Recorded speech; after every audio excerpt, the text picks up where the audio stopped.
ये है Djibouti, Africa के कोने पर सिर्फ 10 लाख लोगों की आबादी वाला एक छोटा सा कंट्री, जिसके बारे में एटलीस्ट एशिया में तो बहुत कम लोग जानते हैं। मगर ये छोटा सा कंट्री पूरी दुनिया का सबसे इम्पोर्टेंट, डेंजरस और हॉट जियोपॉलिटिकल एरिया है, क्योंकि यहाँ पर दुनिया के सारे बड़े कंट्रीज की मिलिट्री बेसेस हैं। अगर आप जिबूटी का मैप देखें तो यहाँ आपको अमेरिका की मिलिट्री बेस नजर आएगी, जो कि पूरे अफ्रीकन कॉन्टिनेंट पर अमेरिका की इकलौती मिलिट्री बेस है। इसी तरह यहाँ पर फ्रांस की 2 मिलिट्री बेसेस हैं और फ्रांस की बेस के बिल्कुल पास जापान की मिलिट्री बेस है, जो किसी भी दूसरे कंट्री में जापान की वाहिद फॉरेन मिलिट्री बेस है। जापान के साथ ही इस तरफ इटली की मिलिट्री बेस है। इसी तरह ये समुंदर के साथ फ्रांस की एक नेवल बेस भी है, जिसके बिल्कुल साथ ही जर्मन और स्पेनिश फौजियों के कैंप्स हैं। और फिर ऑपोजिट साइड पर इधर चाइना की एक बहुत बड़ी नेवल बेस है। इसी तरह इंडियन, रशियन और सऊदी अरेबिया की गवर्नमेंट्स भी जिबूटी की गवर्नमेंट के साथ मिलिट्री बेसिस सेटअप करने के लिए डील्स कर रहे हैं। तो देखा जाए तो जिबूटी शायद दुनिया का वो इकलौता कंट्री है जिसमें इतने सारे कंट्रीज की मिलिट्री बेसिस हैं। और यहीं पर यह सवाल पैदा होता है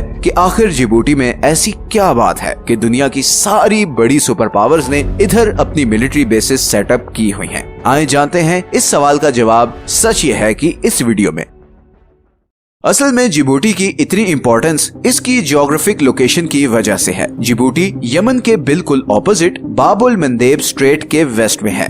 बाबुल मंदेब स्ट्रेट 28 किलोमीटर की ये पतली सी जगह है, जहां से सारे समुद्री जहाज इंडियन ओशन को क्रॉस करते हुए रेड सी में एंटर होते हैं और फिर सुएज कैनाल को क्रॉस करके मेडिटेरेनियन सी में निकल जाते हैं और वहां से फिर वो सारे यूरोपियन कंट्रीज तक पहुंचते हैं। तो बेसिकली एशिया और मिडिल ईस्ट को यूरोप से कनेक्ट करने का ये सबसे शॉर्टेस्ट रूट है और यही चीज इसे इतना ज्यादा जियोपॉलिटिकली इम्पोर्टेंट बनाती है, स्पेशली अगर हम ऑयल और गैस सप्लाई की बात करें। पूरी दुनिया की 10% ऑयल एंड 6% नेचुरल गैस की सप्लाई इसी 28 किलोमीटर के चोक पॉइंट से गुजरती है और ये सारी गैस और ऑयल आता है इधर पर्शियन गल्फ से।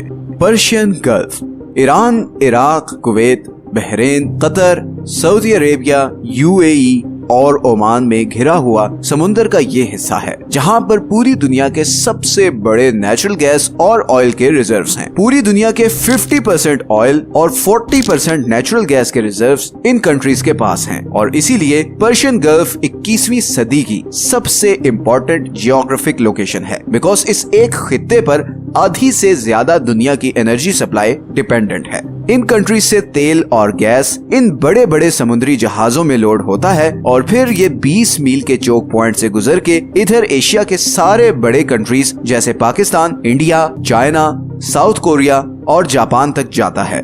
और इसी तरह बाकी तेल और गैस इधर अरेबियन सी से होते हुए इंडियन ओशन में आता है और फिर बाबल मंदेब को क्रॉस करके सुएज कैनाल के थ्रू यूरोपियन कंट्रीज तक जाता है। 2022 के स्टैटिस्टिक्स के मुताबिक पूरे यूरोप की 20% ऑयल इंपोर्ट और 24% गैस इंपोर्ट इसी बाबल मंदेब स्ट्रेट से गुजर कर आती है और इसीलिए अगर ये स्ट्रेट किसी भी वजह से ब्लॉक हो जाए तो यूरोपियन इकोनॉमीज जबरदस्त फाइनेंशियल क्राइसिस का शिकार हो जाएंगी, बिकॉज फिर यूरोप पहुंचने का सिर्फ एक रूट है और वो इतना लंबा है कि पूरे अफ्रीकन कॉन्टिनेंट को क्रॉस करके ही आप यूरोप पहुंच सकते हो और इसमें न सिर्फ टाइम और खर्चा ज्यादा लगता है बल्कि ये रूट काफी डेंजरस भी है। ऐसा ही कुछ हुआ था मार्च 2021 में, जब सुएज कैनाल में एक शिप फंस गई थी और वर्ल्ड इकोनॉमी को 9.6 बिलियन डॉलर्स का नुकसान हुआ था। मगर जिस कंट्री के लिए ये स्ट्रेट सबसे ज्यादा इम्पोर्टेंट है वो है सऊदी अरेबिया।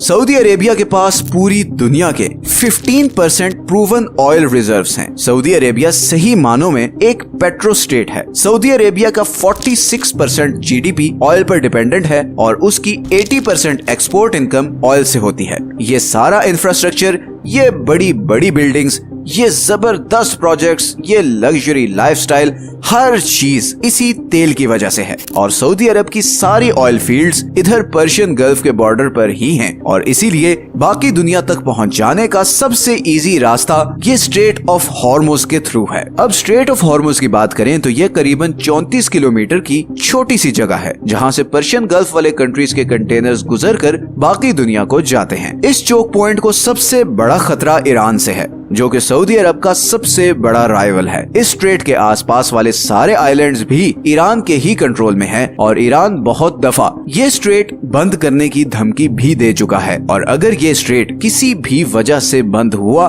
तो सऊदी अरब की इकोनॉमी महीनों में कोलैप्स कर जाएगी। इसी रिस्क को कम करने के लिए सऊदीज ने सऊदी अरब के ईस्टर्न बॉर्डर से लेकर वेस्टर्न बॉर्डर तक 1200 किलोमीटर लंबी एक पाइपलाइन बनाई, जिसके जरिए लिमिटेड क्वांटिटी में पर्शियन गल्फ से निकलने वाला ऑयल इधर रेड सी तक पहुंचाया जाता है और फिर यहाँ से ये ऑयल आगे स्वेज कैनाल क्रॉस करके यूरोप तक जाता है। लेकिन फिर 2014 में यमन में शिया और सुन्नी ग्रुप्स के दरमियान एक सिविल वॉर शुरू हो गई एंड शिया हौसियों ने यमन के कैपिटल सना का कंट्रोल ले लिया। अब क्योंकि इस सारी वॉर में सऊदी अरब हौसियों के अगेंस्ट सुन्नी ग्रुप को सपोर्ट करता रहा था, तो हौसियों ने अपने सारे गुस्से का रुख सऊदी अरब की तरफ कर लिया। और क्योंकि ये सारा एरिया सऊदी अरब की इन पाइपलाइंस के बहुत करीब है और हौसी बागी भी बहुत बार ये पाइपलाइन उड़ाने की थ्रेट दे चुके हैं, तो एक तरफ ईरान है जो स्ट्रेट ऑफ हॉर्मुज ब्लॉक करके अरब ऑयल की एक्सपोर्ट बंद कर सकता है और दूसरी तरफ इधर यमन में ईरान बैक्ड यमनी हौसी हैं जो ये बाबुल मंदेब स्ट्रेट और फिर ये पाइपलाइन को नुकसान पहुंचा सकते हैं, जिसके नताइज सऊदी अरब के लिए बहुत ही भयानक होंगे। और यही रीजन है कि सऊदी अरेबिया इधर जिबूटी में अपनी खुद की मिलिट्री बेस बना रहा है ताकि ऐसे किसी भी थ्रेट की सिचुएशन में वो फौरन मिलिट्री के थ्रू रिएक्ट कर सके। लेकिन बाबुल मंदेब सिर्फ सऊदी अरब ही नहीं बल्कि अब यूरोपीय यूनियन के लिए भी बहुत ही ज्यादा क्रिटिकल लोकेशन बन गई है और उसकी वजह यह है कि रशिया यूक्रेन वॉर के बाद रशिया ने यूरोप को जाने वाली अपनी सारी गैस पाइपलाइंस बंद कर दी हैं और इतनी बड़ी गैस सप्लाई का यूरोप के पास सिर्फ एक और ऑल्टरनेटिव है और वो है कतर, एक छोटा सा कंट्री जिसके पास दुनिया के दूसरे सबसे बड़े नेचुरल गैस के रिजर्व्स हैं। लेकिन कतर रशिया के मुकाबले में यूरोप से काफी दूर है और उसके पास यूरोप तक गैस ले जाने के लिए कोई गैस पाइपलाइन भी नहीं। इसीलिए कतर अब billions of dollars LNG technology में इन्वेस्ट कर रहा है ताकि गैस को ठंडा करके इन कंटेनर्स में लोड करके इसी स्ट्रेट ऑफ हॉर्मुज और बाबुल मंदेब स्ट्रेट के थ्रू सुएज कैनाल को क्रॉस करके यूरोप तक ये गैस पहुंचा सके। और इसीलिए यूरोपियन कंट्रीज जिबूटी पे अपनी मिलिट्री बेसिस बना रहे हैं ताकि इस रूट को कोई भी ब्लॉक न कर सके। इसी तरह चाइना की 30% मैन्युफैक्चरिंग एक्सपोर्ट्स इसी बाबुल मंदेब स्ट्रेट से होते हुए यूरोप और नॉर्थ अमेरिका को जाती है। तो वर्ल्ड ट्रेड को स्मूथ रखने के लिए इस स्ट्रेट का सिक्योर रहना बहुत ही ज्यादा इम्पोर्टेंट है। मिडिल ईस्टर्न कंट्रीज ये स्ट्रेट इसलिए सिक्योर रखना चाहते हैं ताकि उनका सारा तेल और गैस स्मूथली यूरोपियन कंट्रीज तक पहुंच जाए। चाइना के लिए ये स्ट्रेट इसलिए इम्पोर्टेंट है बिकॉज उसकी मेजॉरिटी एक्सपोर्ट्स इसी रास्ते से दूसरी मार्केट्स तक जाती हैं और इन्हीं एक्सपोर्ट्स से चाइना की इकोनॉमी चलती है। अमेरिका इधर मिलिट्री बेस बनाकर इसलिए बैठा है कि इस सारे ग्लोबल ट्रेड पर नजर रख सके और चाइना या किसी और कंट्री को इस रूट का कंप्लीट कंट्रोल हासिल न करने दे। लेकिन इतने सारे कंट्रीज की यहाँ मिलिट्री बेसिस होने की